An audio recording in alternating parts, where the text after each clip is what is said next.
Hello YouTube. I know I missed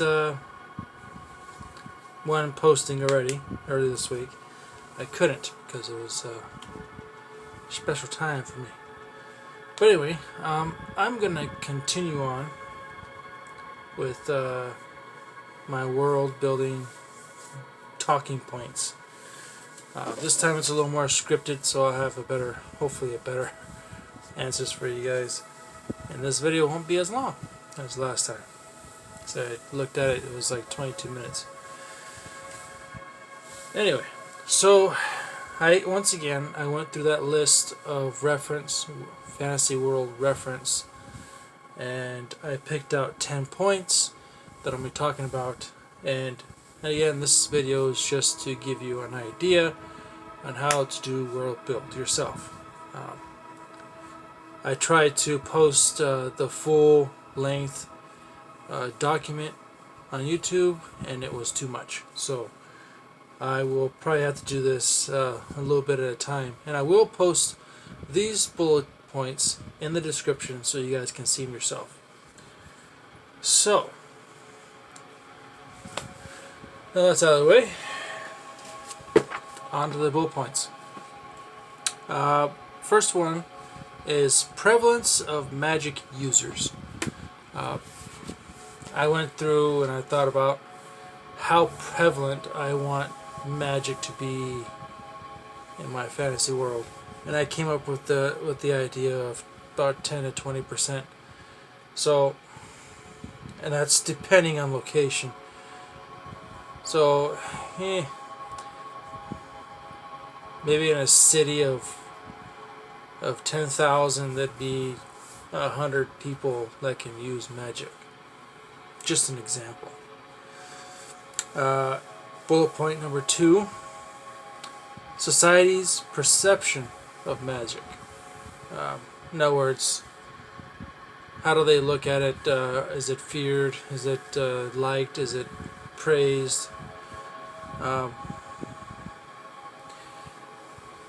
It is feared and very much disliked by the Church of Corel. And in some areas of 20% of the magic users, they are respected. In other areas, so in other words, the church itself is going about and trying to eradicate the users of magic so they don't turn on them. And they want to keep the most powerful ones for themselves. So they want to have all the magic, and they want nobody else to have it. And as for like the other countries where the Red Horde or the Church of Corel is not in, they're respected, and just like any other human being or creature. So number 3, requirements of using magic. My requirements is that they understand the physical cost and repercussions that might happen when using magic, and also it's in some cases it is passed down through blood, and also in some instances it is just a natural occurrence that they train and they learn how to use magic. Number 4, separation between church and government. This can be used for any world, any type of genre. In the cities that the Church of Corel that is prevalent, the church is the government. So the noble is placed there by the bishop of the church, and the nobles that are in power are told to pledge fealty to them and pay homage every so often. In other places there is a little bit of separation between their pantheon and the population ruled by the government. It's separate. not so much joined. But as for the sector corral, it's very much the same. I chose a different avenue and went on to choose the subject of family. So that's number 5. Typical age of marriage. This is probably like an off subject. You don't really have to go into detail, but sometimes it might be important when it comes to the story. So for humans, I put 19. For elves, I put 55 to 75. Orcs, they don't get married. I have trolls, very in one of my books, and they generally get married around 25.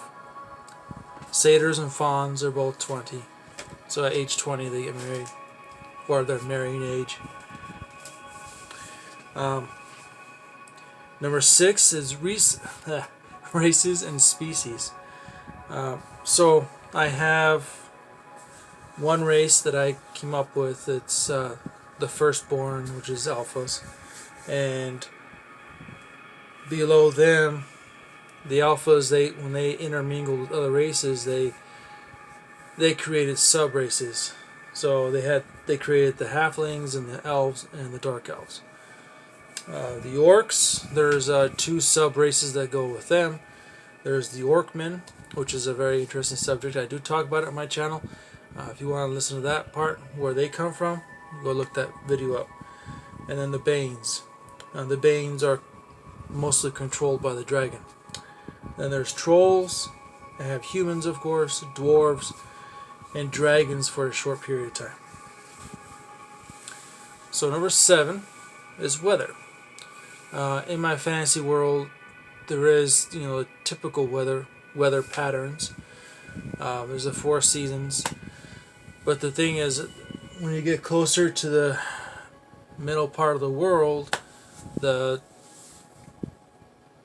seasons are colder. They're not as hot during the summer, and they're really, really cold during winter. And there are massive storms that go out in these oceans out here. These oceans, these waters in these areas here are like Caribbean tropical kind of areas. So there's a lot of storms and cyclones and all that stuff there. Number 8, to go along with the weather, I chose seasonal variations. Winters are long. Springs are long. Summers are generally only 2 months. So you have long periods of winter and long periods of spring and a little bit of a longer period of fall. So there's more cold weather rather than hot. Number 9, what sort of laws are there?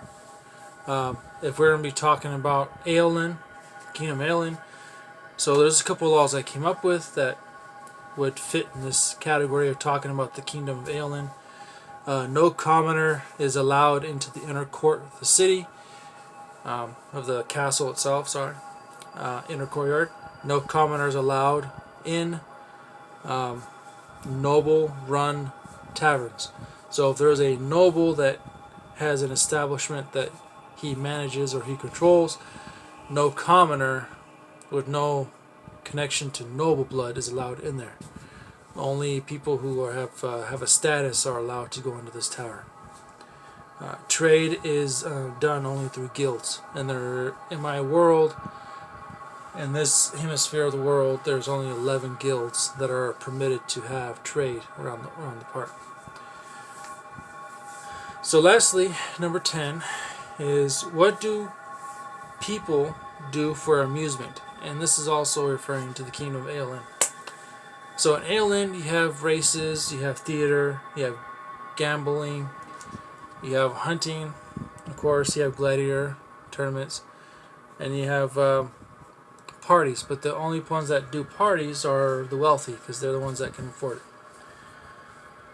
As far as the gladiator tournaments, those are what you think they are. They are fighting to the death, creatures being killed, prisoners being executed by gladiators, and so forth, all for the amusement of the people.